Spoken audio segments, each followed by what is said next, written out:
Welcome to S24 Rundown. I am Zainab Ibrahim, and here is our news in brief.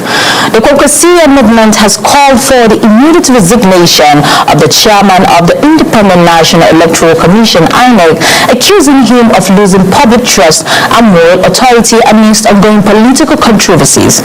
In a statement issued by the spokesperson, Habib Saleh Mohammed, the group warned that the continuous stay of the electoral chief in office could threaten Nigeria's democratic stability, citing concerns over the Commission's handling of the leadership crisis within the African Democratic Congress.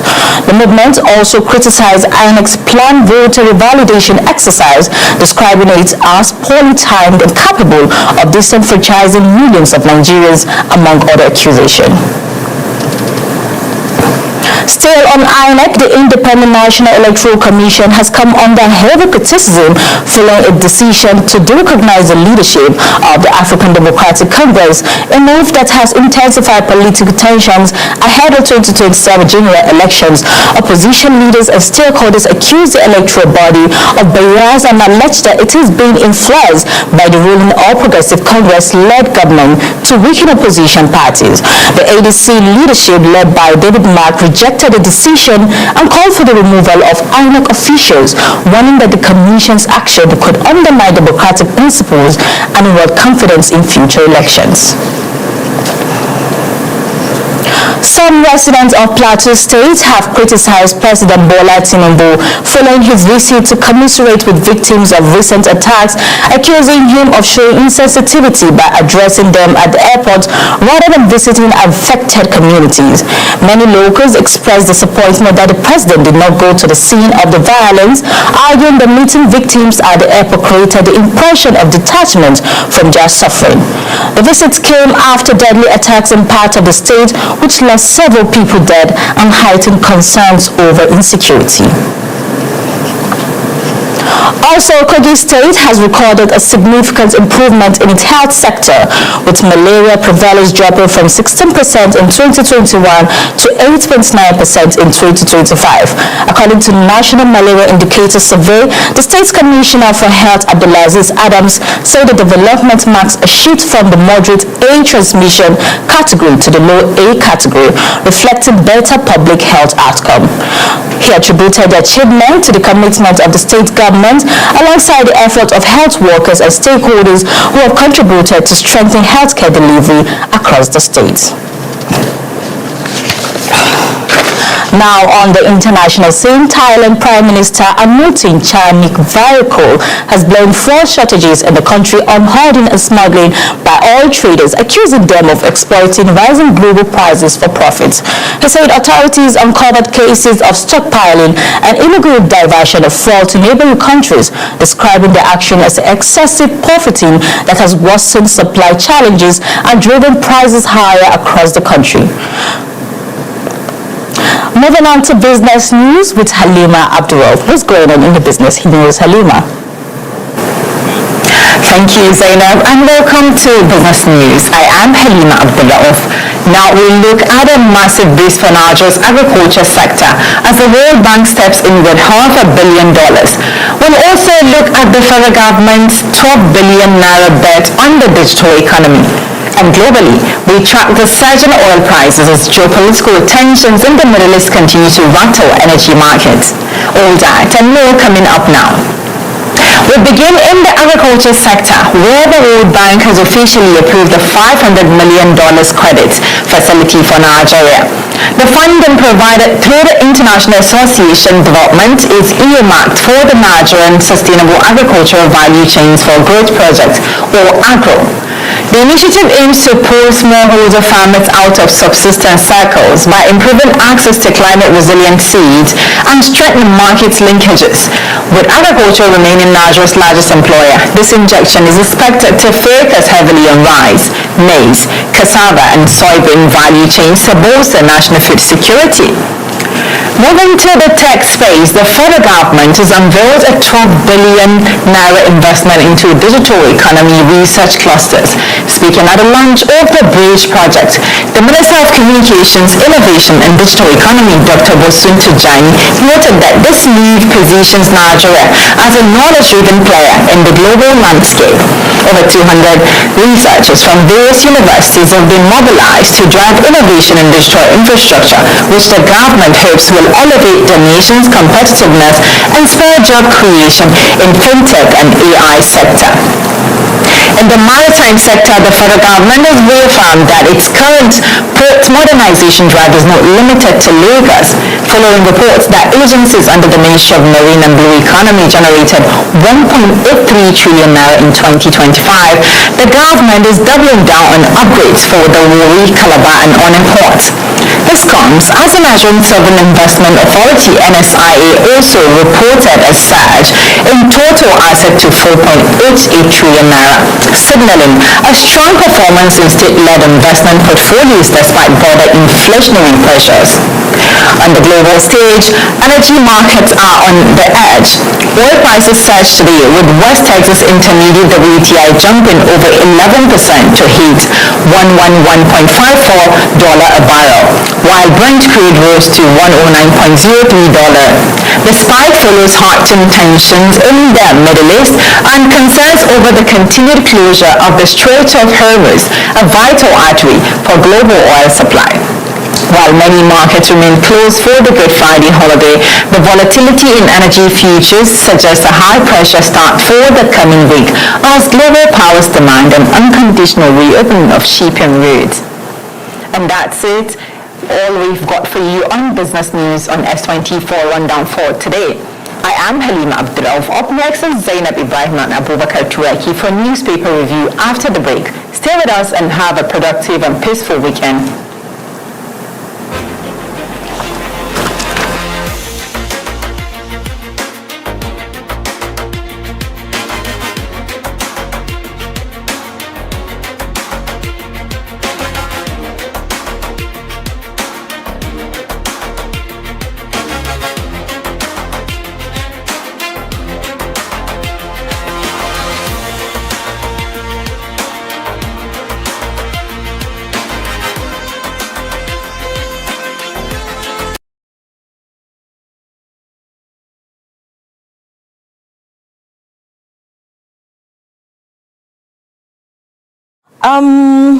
We are back again, Abubakar Turaki, on newspaper review.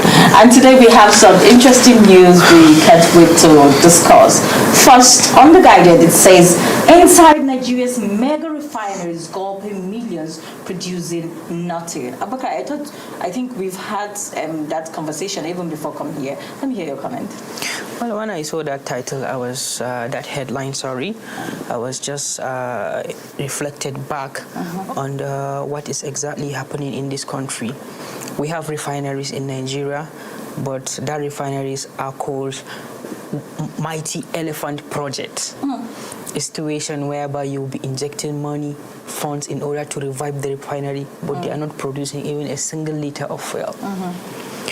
And there are a project like that, Ajakuta, is also one of the mighty elephant projects. So this is a situation in a country like Nigeria that is always battling with the issue of fuel shortage.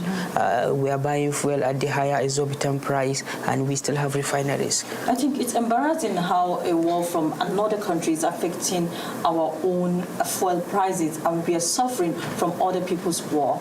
It's totally embarrassing, and we can call it a national mockery, because look at what is going on. It is the war it is between Iran, Palestine, and USA with Israel, and the blockage of Hamas is actually affecting Nigerians. Now look at, we are buying fuel at the rate of 1,400 and something. If we had made better decision in the past, this wouldn't be happening. It wouldn't happen. And this is, let me remind you, Nigeria is among Nigeria is among OPEC, Organization of Petroleum Exporting Countries, and Nigeria is among the country that is exporting high level of crude oil outside.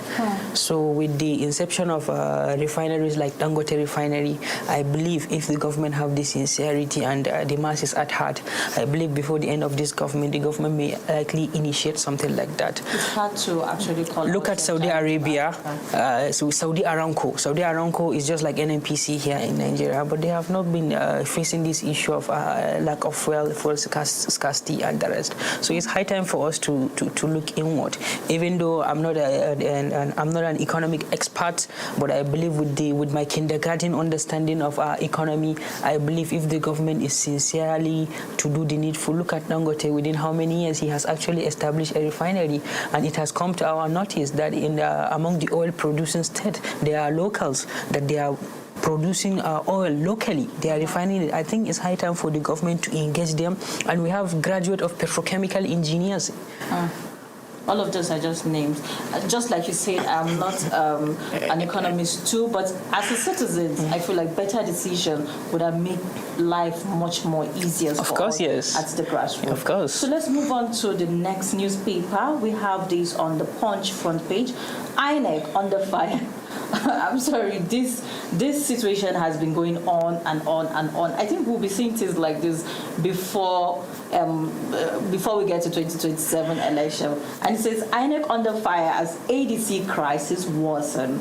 What would you say? I want to make it categorically clear to you that you have to put it at the back of your mind.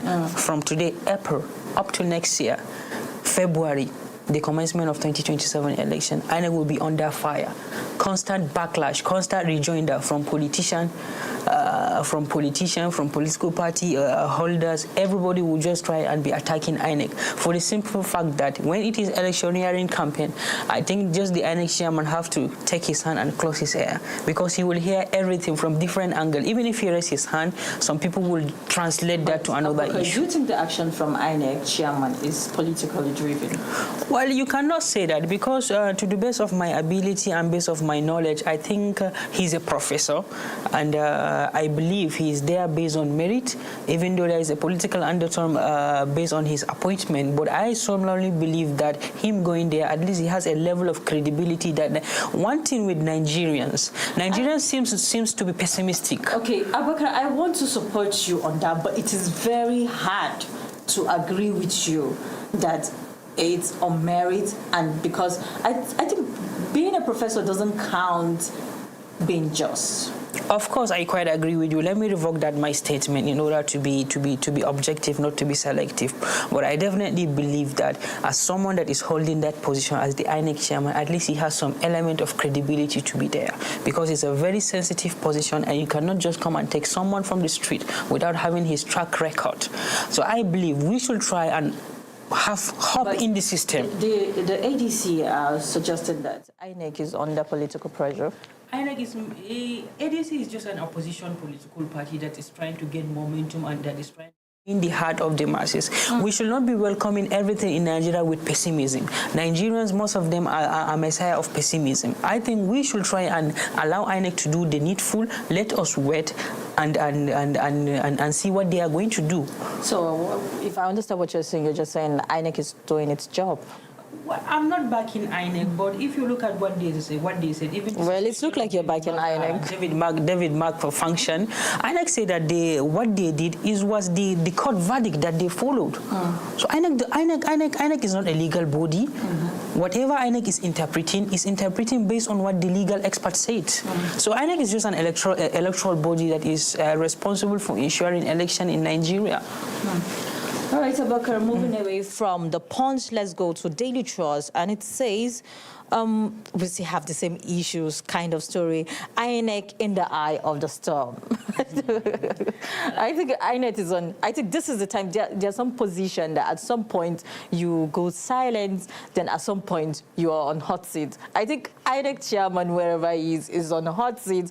Whatever he is doing to survive this situation, only God knows. I think the INEC chairman needs to be diplomatic in addressing some issues in Nigeria, because it is the electioneering campaign. It is a period, it is the time. And as I told you, you will see a lot of backlash, a lot of critics from the INEC.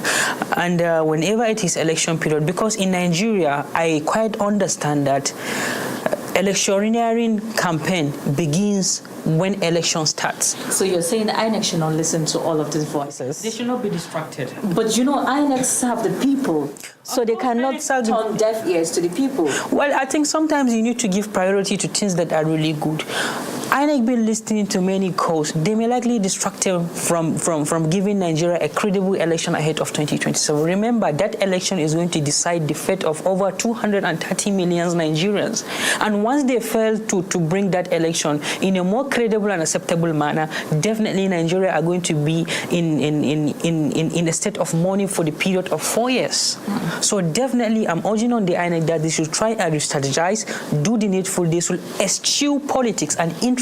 Let them put the interests of Nigerians at heart. Let them know that Nigeria is our only country we have, and it is their responsibility, constitutionally back, that they have to ensure a credible elections in Nigeria. You notice, Abakar, I'm reserving my comments because I'm waiting to see how all of this unfolds, but I still don't believe the complaints of people should just turn on deaf ears, because INEC is working for the people, not for Of course, we are living in a democratic state. Not for a particular political party. Of course, and I believe INEC will listen to them, and the INEC chairman will surely come up with panacea, because the call has been, the yearning and aspiration has been all over. Whenever you open the pages of newspapers, social media, and you'll just see INEC this, INEC does, INEC this, INEC that. But I believe maybe I have to tell Nigerians that we don't have to be pessimistic. Let us believe in the system. Whoever is sitting on that position should be ready to take those kind of complaints. You should be ready for those. Because he is there in order to do the needful. But the problem with Nigerians, we have to put it at the back of our mind. Let us welcome everything with good heart. Okay, Abakar, we'll wait and see how everything unfolds. Now, still on the Daily Trust front page, it says just above, it says EFCC seeks fine of a feature of 57 properties linked to Malami. Wow. This has been a long back and forth between. I think this headline reminded me something that happened 4 to 3 years ago, when Abubakar Malami was the Minister of Justice and Attorney General of the Federation. Not to last forever. That is to tell you, this life is not permanent. Absolutely. Abubakar Malami before was the Minister of Justice, but look at now. There is this simple saying that said, the hunter became haunted. Absolutely, I agree. Because I could remember when Abubakar Malami was the Minister of Justice, he actually played a vital role in the repatriation of some funds allegedly linked to Sani Abacha. And now look at it, within the period of how many years, he is now being under scrutiny. So, well, it's a welcome development. I read that the new EFCC are urging the Federal High Court here in Abuja to allow them to forfeit the properties linked to Abubakar Malami.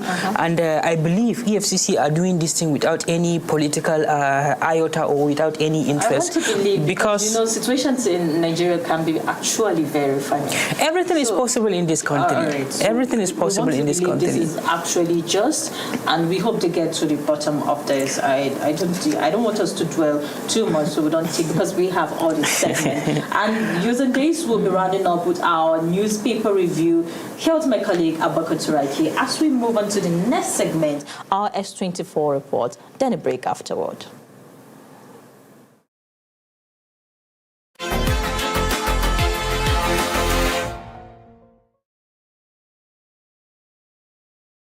The leaders should not continue collecting huge salaries while the people that voted them into power are there suffering. People are living in this thing called economic hardship. Their roles are important, yes, but they don't work for those salaries. I think I don't have to question that they are doing their work, and when you work, you have to be paid. But actually, what I should think that we should be clamoring for is, are they working for why we voted them? Are they representing us the way we want? So you have to question me, am I actually doing the right thing that my people sent me to represent them? It's not worth it, because every year they change their convoys. Every month they receive huge salaries, and then there are people collecting less than minimum wage. In my opinion, they should not be given more salary, and their fat salary should even be cut. If we are saying that our leaders should enforce change, how do they enforce a change that they can't even relate to? They don't understand the struggle of the citizen. I'm not saying that their pay should be downgraded and, But I feel like they need to be more accountable so that even if they get to be paid huge sum of amount, it's justifiable, right? How do you explain that citizens have to manage health sectors that are not functional, but then our leaders, for every time they have to treat themselves, they travel abroad? Now, they would never understand the need for a functional healthcare facility if they've never used it before. As a leader, you should ask yourself this: if I am there for the people, am I supposed to eat when my people haven't eaten? So it's more like a question. As a leader, you are supposed to make sure your people have eaten first before you get to eat. So in more essence, our leaders are not supposed to pay themselves salary as long as people are still suffering.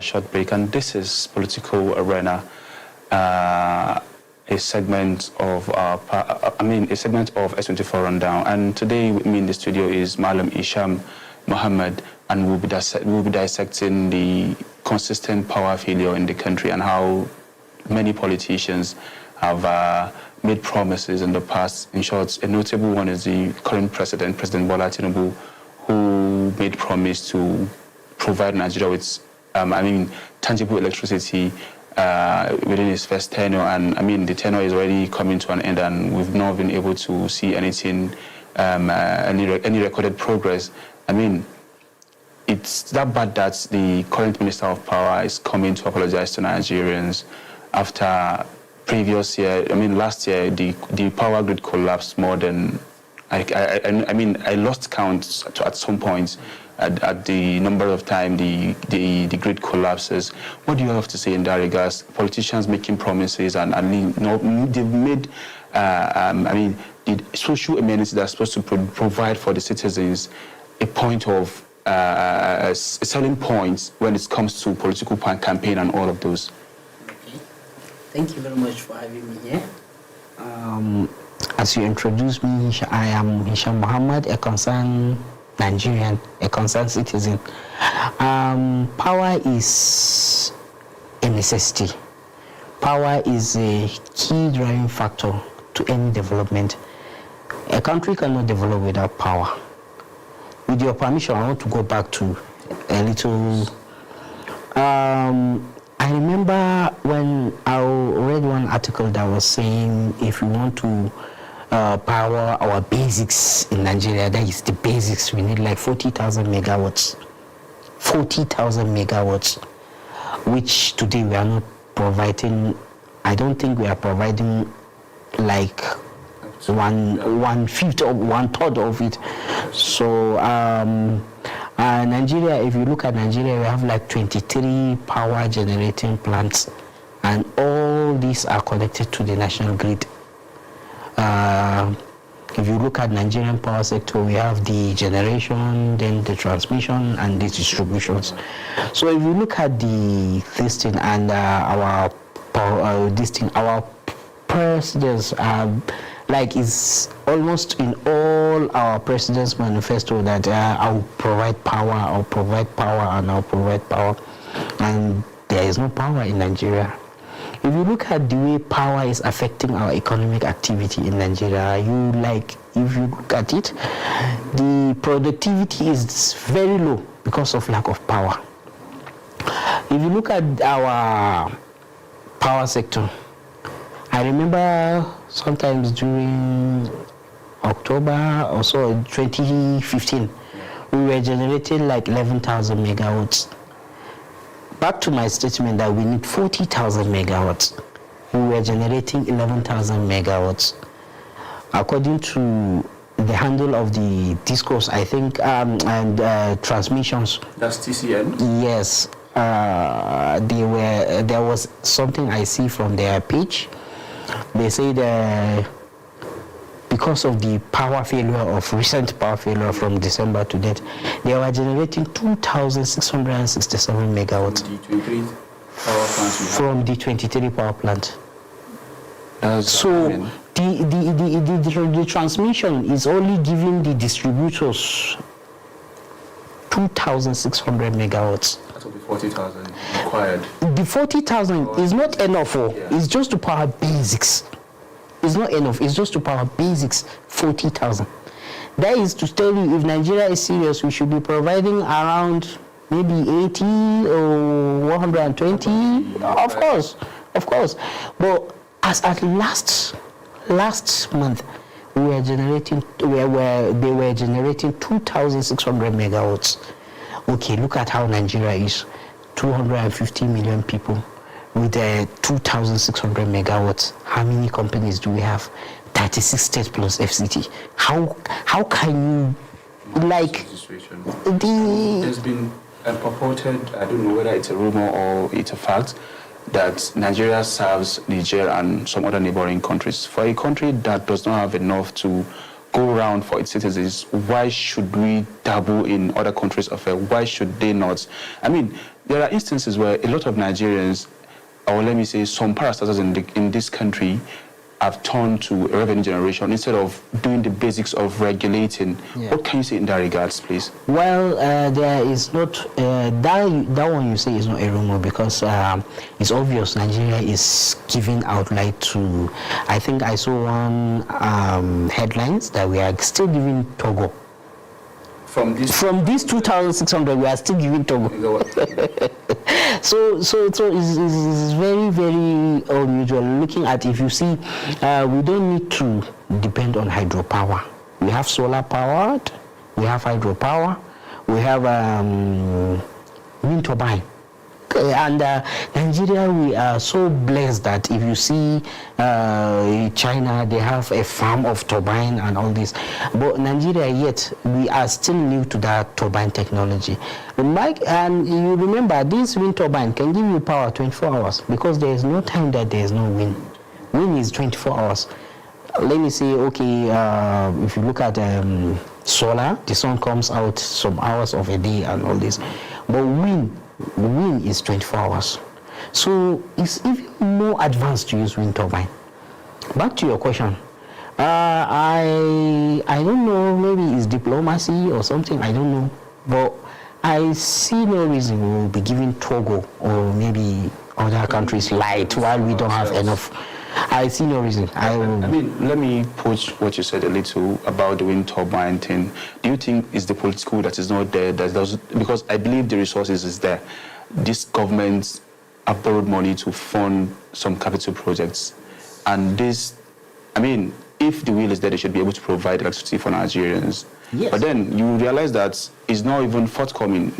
For a power minister and the presidency, the Aso Rock Villa is planning or had moved to solar power. Already. I mean, it's alarming. How do you intend to serve? What are you telling Nigerians by moving the entire villa back to solar?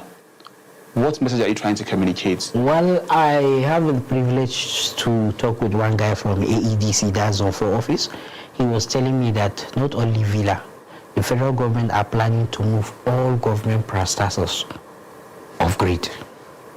Off the grid? Off the grid. So what could be the logic behind that? Did he say anything? Well, according to what he said the power will be enough for this thing. But in my opinion, it's better to enhance generation than to remove them off grid. It's not giving a common Nigerian hope.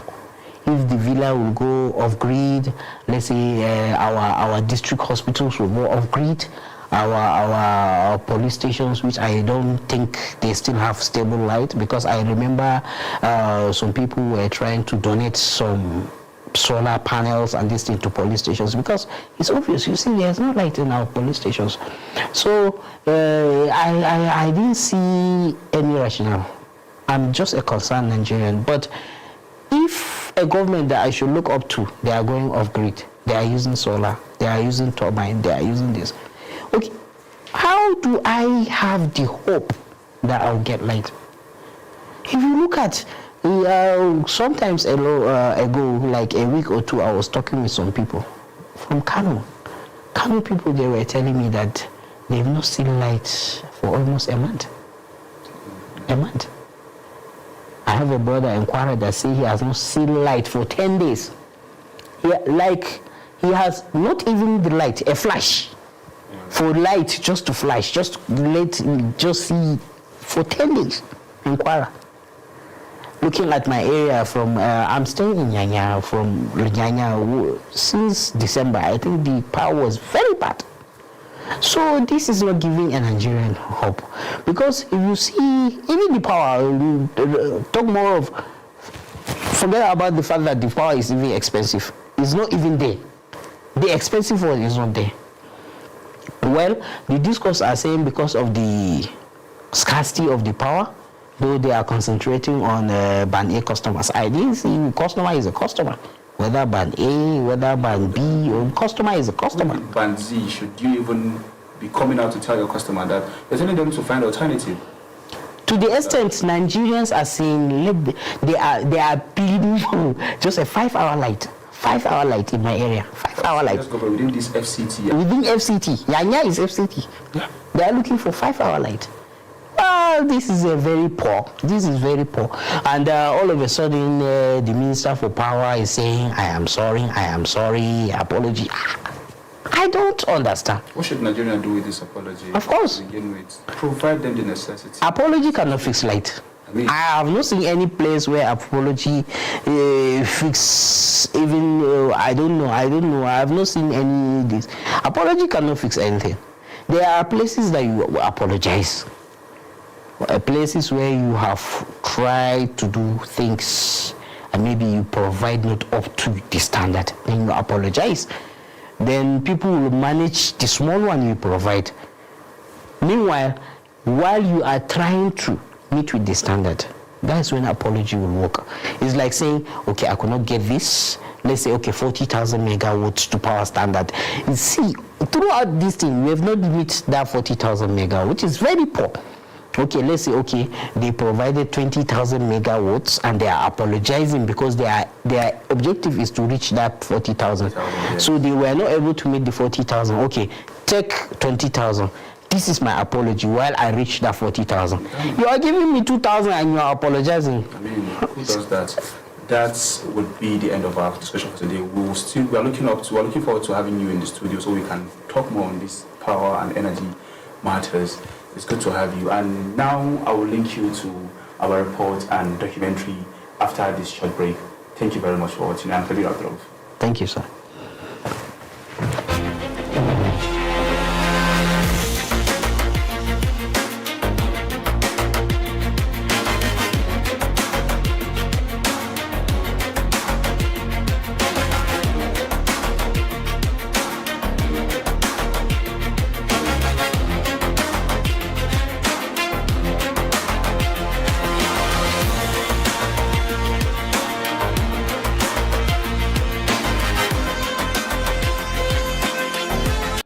On January 3, 2026, a boat carrying more than 30 passengers capsized on the Yobe River while crossing from Adiani in Jigawa State to Garbi in Unguru, Yobe State.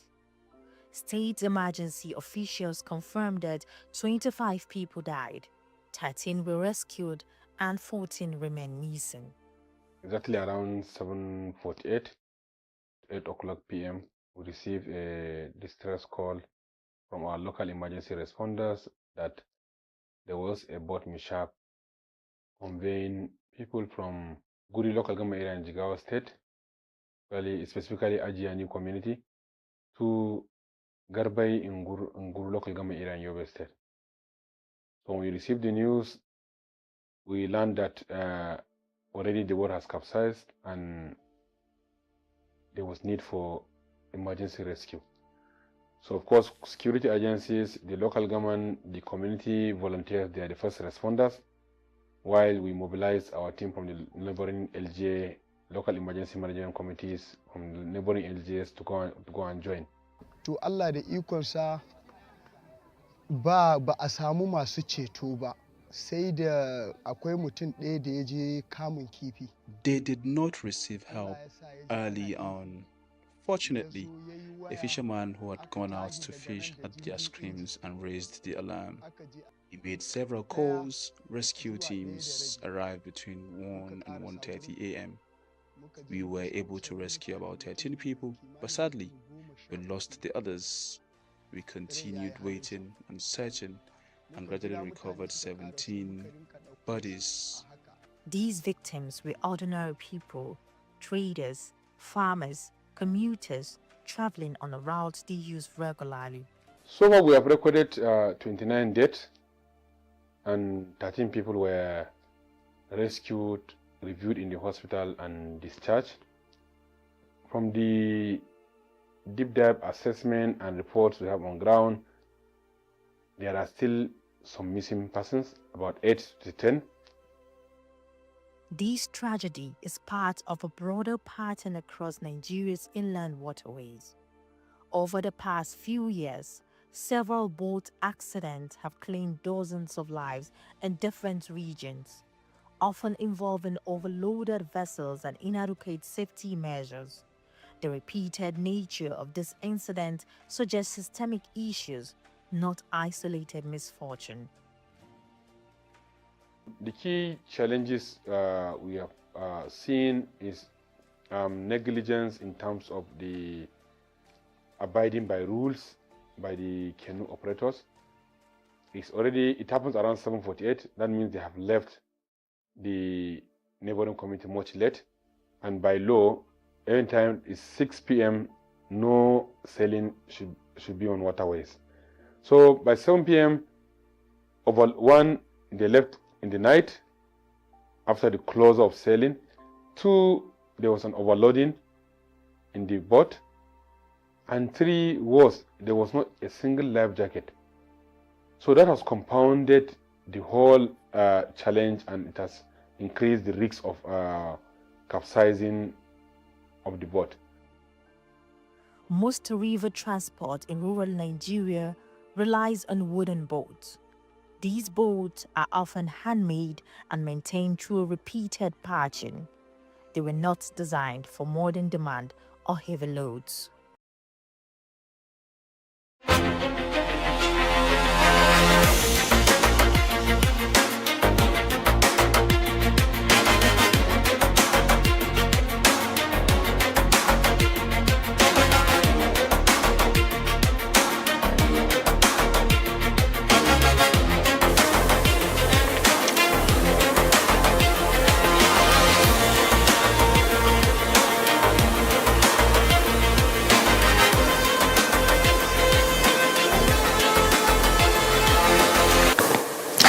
Hello and welcome back from that break. And now let's dive into the entertainment updates. The social media is on fire as Vain Darkman publicly clashes with Showore over legal and activist issue. The heated exchange has sparked massive debate across Nigerian Twitter and Instagram, with fans picking sides and calling out both figures. Meanwhile, Toyin Abraham is trending after emotionally appealing to fans to support her latest movie, following ongoing tension and industry drama involving Funke Akindele. The situation has divided Nollywood fans and sparked conversation about rivalry in the industry. And the Nigerian rapper Zlatan went viral after sharing that his parents initially rejected a house he gifted them because they suspected it was fraud money. The revelation has sparked conversation about trust, success, and perception of wealth in Nigeria. The Nigerian football star Alex Iwobi is making headlines globally as he prepares to release his debut album, More to Life. He's releasing it under the stage name 17. The project includes collaborations like with Amodu Onana. Fans are excited about footballer crossing his music. This makes him one of the few active Premier League players stepping fully into the music industry.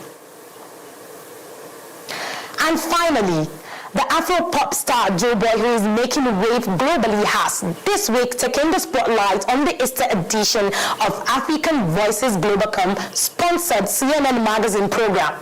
The show anchor Larry Madowa engaged the host musician and songwriter in Lagos, where he regaled viewers with the story of his rise from a mere story-eyed university dreamer to a global hit maker.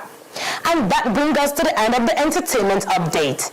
Stay up after the break to Aisha Magaji for ICT World.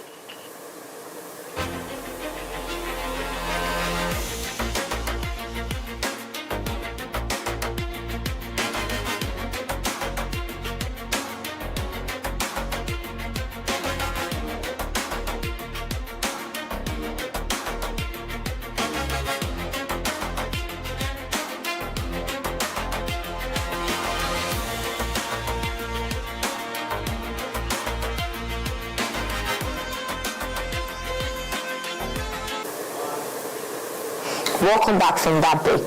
Now to technology, innovation, and the digital world with me, Aisha Magaji.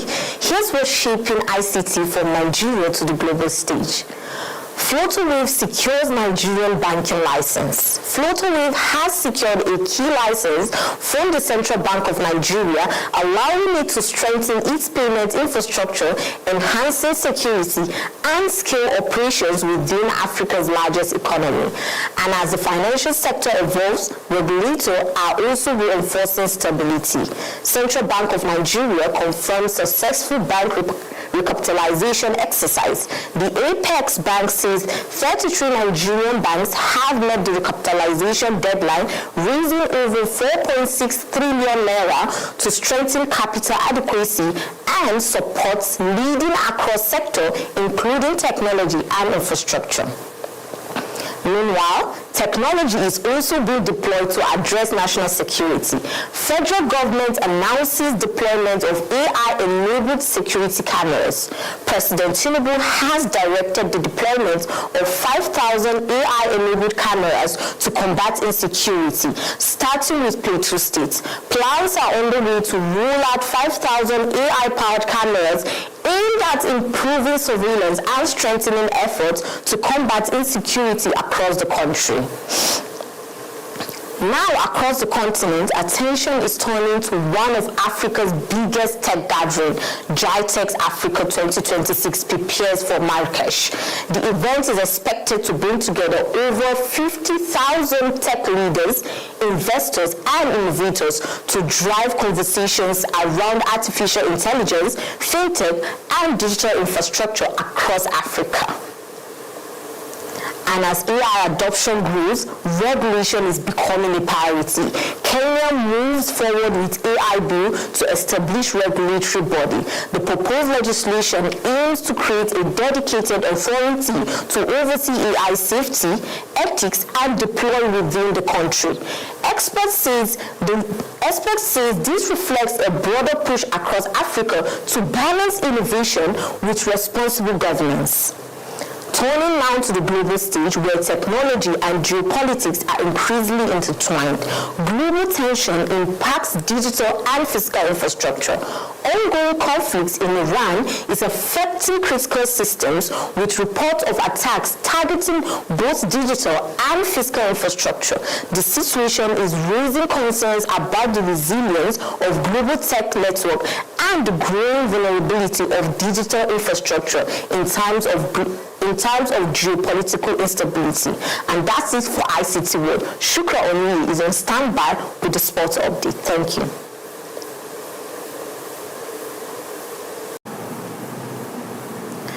Thank you, Aisha. Good day and welcome to your sports update for today. Starting at home in Nigeria, the Super Eagles are preparing to defend their Unity Cup title in London this May, facing India, Jamaica, and Zimbabwe. This tournament will be a crucial opportunity to test new players and strengthen team cohesion ahead of the international season. Adding to the good news, defender Semi Ajayi and forward Victor Boniface have returned to training after injury, giving the squad a welcome boost. And let's turn to Europe this weekend. The FA Cup quarter-finals feature a blockbuster clash, Manchester City versus Liverpool. With so much at stake, this game could define the season for both sides. Meanwhile, the UEFA Champions League quarter-finals are fast approaching, and top clubs are managing injuries, rotating squads, and preparing for decisive encounters. Moving from men's to women's football, FC Barcelona Feminine have secured their place in Champions League semi-finals, continuing to dominate Europe's women's football. The night also marks a personal milestone for Alexia Putellas, who made her 500th career appearance, a remarkable achievement in the sport. And across the Atlantic to United States, basketball fans are gearing up for the NCAA Final Four, tipping off this weekend, with only the elite teams remaining. Every game promises high stakes, and the Margin Stars are ready to shine on one of the biggest stages in America, college basketball. From Nigeria to Europe and across the Atlantic today, sports headlines highlight competition milestones and anticipation fans everywhere can look forward to a weekend packed with thrilling football clashes and basketball drama. Thank you for... And that's the sport update for today. Handing you over back to Zainab after the break.